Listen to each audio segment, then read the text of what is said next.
ഇനിയും മരണസംഖ്യ ഉയരാനുള്ള സാധ്യതയാണോ കാണുന്നത് പി ആർ സുനിൽ? അരുൺ, 170 പേരുടെ മരണം സ്ഥിരീകരിച്ചിരിക്കുന്നു. ഇനിയും മരണസംഖ്യ ഉയരാനുള്ള സാധ്യത തള്ളിക്കളയാനാകില്ല. 25 പേരെ മാത്രമാണ് ആശുപത്രിയിൽ പ്രവേശിപ്പിച്ചിരിക്കുന്നത് പരിക്കുകളോടെ. അവരുടെ നിലയും അതീവ ഗുരുതരമായി തുടരുന്നുവെന്നാണ് ലഭിക്കുന്ന വിവരം.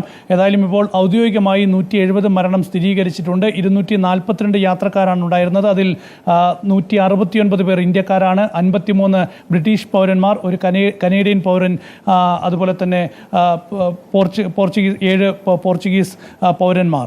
അങ്ങനെ 242 പേരാണ് വിമാനത്തിലുണ്ടായിരുന്നത്. അതിൽ 230 പേർ യാത്രക്കാരാണ്, 12 പേർ ക്രൂ മെമ്പേഴ്സാണ്. ഇതിൽ 170 പേരുടെ മരണം ഇപ്പോൾ സ്ഥിരീകരിച്ചിരിക്കുകയാണ്. മരണസംഖ്യ ഇനിയും ഉയരാൻ സാധ്യതയുണ്ട്. ഏതായാലും നമുക്ക് നേരത്തെ കണ്ട ദൃശ്യങ്ങളിൽ വ്യക്തമാണ്, പലരുടെയും ശരീരഭാഗങ്ങൾ ചിന്നിച്ചിതറിയ അവസ്ഥയിലായിരുന്നു. ഏതാണ്ട് പൂർണ്ണമായി തന്നെ കത്തി അമർന്ന നിലയിലായിരുന്നു. അതുകൊണ്ട് DNA പരിശോധനയൊക്കെ തന്നെ വേണ്ടിവരും, ശാസ്ത്രീയ പരിശോധനയൊക്കെ തന്നെ വേണ്ടിവരും മൃതദേഹങ്ങൾ തിരിച്ചറിയാൻ. ഏതായാലും അതിനായുള്ള നടപടിക്രമങ്ങൾ ഇനിയുള്ള ദിവസങ്ങളിൽ തുടരും.